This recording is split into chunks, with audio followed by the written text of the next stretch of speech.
మేము అనుకున్నటువంటి విజయం ఆడ ఏమాత్రం సందేహం, తప్పకుండా అక్కడ విజయాన్ని తీసుకుంటాం అక్కడ. రైట్.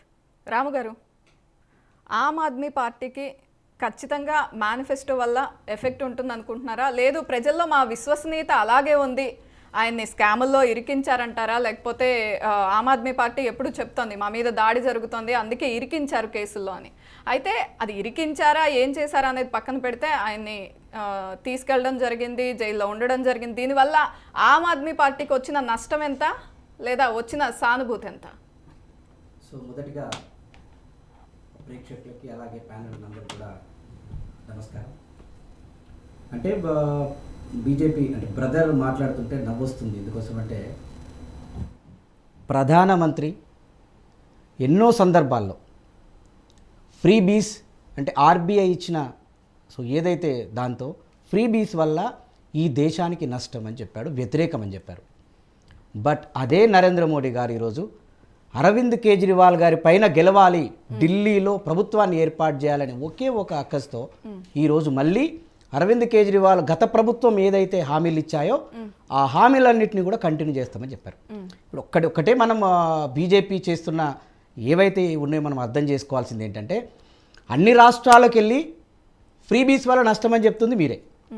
మళ్ళీ ఈరోజు ఢిల్లీకి వచ్చేసరికి ఫ్రీ బీస్ మేము కూడా ఇస్తాం, ఉచిత విద్యుత్ ఇస్తాం, ఉచితంగా బస్ సౌకర్యం ఇస్తాము, సో విద్యార్థులకి అన్ని సౌకర్యాలు కల్పిస్తామని చెప్పారు. సో ఇదే మీ పాలనలో మిగతా రాష్ట్రాలలో ఎందుకు ఇవ్వలేకపోయారు? ఈరోజు ఓన్లీ ఢిల్లీ గుర్తొచ్చిందా ఫ్రీ సిలిండర్కి? మిగతా రాష్ట్రాలు మీకు గుర్తొస్తలేవా? అక్కడి ప్రజలు ఈరోజు మీ దేశాన్ని పాలిస్తున్న ప్రధానమంత్రి. కానీ రామ్ గారు ఇక్కడ ఒక్క విషయం, కానీ లోకల్గా ఉన్న పరిస్థితులను బట్టి ఖచ్చితంగా మేనిఫెస్టో చేంజెస్ అనేది జరుగుతాయి. సో మేము యాక్సెప్ట్ చేస్తున్నాం కదా. ఏం చేస్తున్నాం? యాక్సెప్టెన్స్ మేమేం చేస్తున్నాం? ఇదే బీజేపీ ప్రభుత్వం ఇదే అంటే ఒక్కొక్క రాష్ట్రానికి ఒక్కొక్క సంబంధించిన రాష్ట్రానికి మేము మేనిఫెస్టోలు డిఫరెంట్గా ఉంటాయి అని చెప్తే మేము కూడా యాక్సెప్ట్ చేస్తాం, దాంట్లో మేము కాదనట్లేదు. కానీ మీరు చూడండి, లాస్ట్ జరిగిన 2-3 ఎలక్షన్స్లో కూడా నరేంద్ర మోడీ పక్కాగా చెప్పారు ఫ్రీ బీస్ వల్ల నష్టం. ఈరోజు ఆర్బీఐ కూడా చెప్పింది అనేది, రిజర్వ్ బ్యాంకు చెప్పింది అనేది కూడా స్పష్టంగా తెలియజేశారు. అంటే ఢిల్లీకి వచ్చేసరికి ఒక రకంగా, మిగతా రాష్ట్రాలన్నింటికి ఒకే రకంగా ఉంటుంది. అంటే అర్థం చేసుకోవాలి, ఈరోజు భారతదేశంలో ఢిల్లీ ఒక ఎత్తు, మిగతా రాష్ట్రాలన్నీ ఒక ఎత్తు అనే తీరుగా బీజేపీ చేస్తుంది. రెండవ దానికి వస్తే, ఈరోజు ఈ ఫ్రీ బీస్ అనేది మేము సర్ప్లస్ బడ్జెట్లో ఫ్రీ బీస్ అన్ని ఇస్తున్నాం. ఈ ఫ్రీ బీస్లో ముఖ్యంగా పేద ప్రజలకి ఎడ్యుకేషన్ అందిస్తున్నాము, వాళ్ళకి హెల్త్ని అందిస్తున్నాము, మహిళలకి ఉచిత బస్ సౌకర్యాన్ని అందిస్తున్నాము, అలాగే చిట్ట చివరిగా విద్యార్థులకు కూడా ఉచిత సౌకర్యం అందిస్తామని చెప్పాం. కేంద్ర ప్రభుత్వానికి లేఖ రాశారు, దానికి సమాధానం లేదు. 50% మెట్రోలో కూడా విద్యార్థులకు అందించాలి, సగం డబ్బులు మేము కడతామని చెప్తున్నాం. ఈరోజు ఢిల్లీలో మీరన్నట్టుగా లిక్కర్ అనే పాలసీలో కావాలని ఈరోజు అరవింద్ కేజ్రీవాల్ గారిని ఇరికించారు. దానికి మేము ఏమాత్రం భయపడట్లేదు.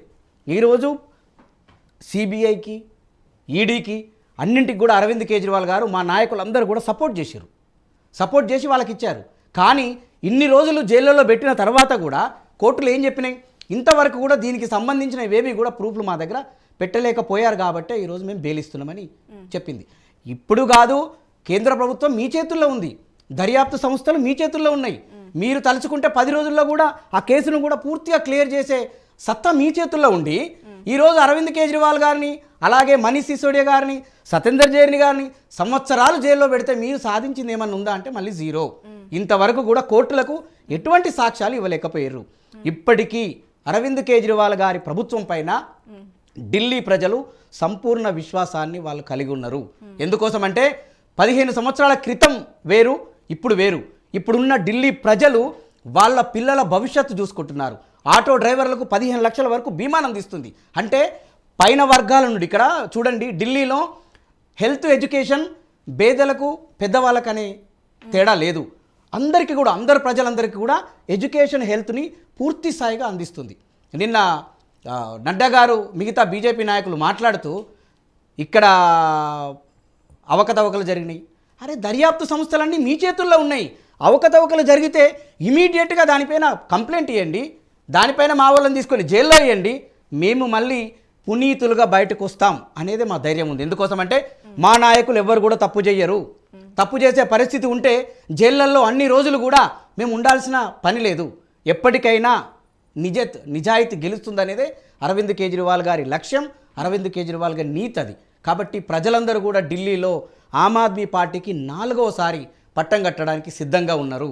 ఇంకోటి చెప్పాలి మీకు, ఇప్పుడు చెప్తున్న బీజేపీ పార్టీ నల్లధనం ఎక్కడికి పోయింది? ఈరోజు నరేంద్ర మోడీ గారు దేశ ప్రజలందరికీ నల్లధనాన్ని తీసుకొచ్చి దేశ ప్రజలందరికీ కూడా పంచిపెడతా చెప్పాడు.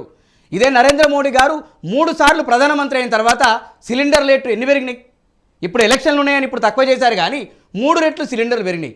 ఇప్పుడేమో అక్కడ ఉచితంగా ఇస్తా అంటున్నావు, సిలిండర్లు ఏమో 3 రకాలుగా 3 రెట్లు సిలిండర్లు పెరిగినాయి. మీరు మహిళా సాధికారత ఎక్కడ మీరు ఇవ్వగలుగుతున్నారు? ఇంకొకటి, ఈరోజు ఢిల్లీలో మహిళలకు రక్షణ ఎక్కడుంది? ప్రభుత్వం మాది ఉన్నా కూడా పోలీస్ వ్యవస్థ అంతా కూడా మీ చేతుల్లో ఉంది. కానీ మేనిఫెస్టోలో మహిళా సాధికారత కోసం నిజంగానే డిపార్ట్మెంట్ పరంగా మేము ఇది తీసుకుంటాం అనే ఒక లా అండ్ ఆర్డర్ ప్రకారం ఏమైనా తీసుకుంటాం అనేది మేనిఫెస్టోలో ఈరోజు పెట్టగలిగిరా అంటే 0. మీరు మేనిఫెస్టోలో మహిళలను కాపాడలేక పరిస్థితిలో ఉన్నప్పుడు మేనిఫెస్టోలో వాళ్ళ సాధికారత కోసం వాళ్ళని కాపాడుకోవడానికి కోసం మీరు మేనిఫెస్టోలో వాళ్ళని లా అండ్ ఆర్డర్ని ఎలా అరికడతామనే విషయం చెప్పకుండా మహిళలకి 21,000 రూపాయలు ఇస్తాము, మహిళలకి ఉచిత విద్యుత్ ఇస్తాం. ఆల్రెడీ అరవింద్ కేజ్రీవాల్ ఇవన్నీ చేస్తుంది. మీరు ఇప్పుడు వచ్చి కొత్తగా చేసేది అక్కడ ఏమీ లేదు. ఉన్న వాటిని కొనసాగిస్తూ అరకొరగా ఏమైనా యాడ్ చేయగలుగుతారు తప్ప మిగతా అదేం లేదు. నేను చూసిన దాంట్లో అటల్ 5 రూపాయల భోజనం నాకు తెలిసి అటల్ గారి పేరు మీద వీళ్ళు చేస్తున్న ఒక మంచి పని అంట.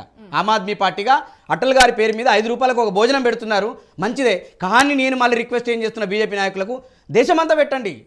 దేశమంతా అటల్ గారి యోజన దాని కింద 5 రూపాయలు అన్నం దేశ ప్రజలందరూ కూడా ఇవ్వండి, మంచిదే కదా. మీ ఫోకస్ అంతా ఢిల్లీ. లాస్ట్ టైం కూడా అంతమంది ముఖ్యమంత్రులు, మినిస్టర్లు అందరూ పోయి గెలిచినా కూడా 62 సీట్లు ఆమ్ ఆద్మీ పార్టీ గెలిచింది. ఇప్పుడు కూడా భారీ మెజారిటీతో ఆమ్ ఆద్మీ పార్టీ ప్రభుత్వాన్ని ఏర్పాటు చేస్తుంది. 8వ తారీఖు మళ్ళీ కూడా ఆ ఆనందోత్సవాల్లో మళ్ళీ మీ స్టూడియోకి పిలిస్తే తప్పకుండా వచ్చి ఆ ఆనందోత్సవాల్లో మేము కూడా పాల్గొంటామని చెప్తున్నాం. రవి గారు,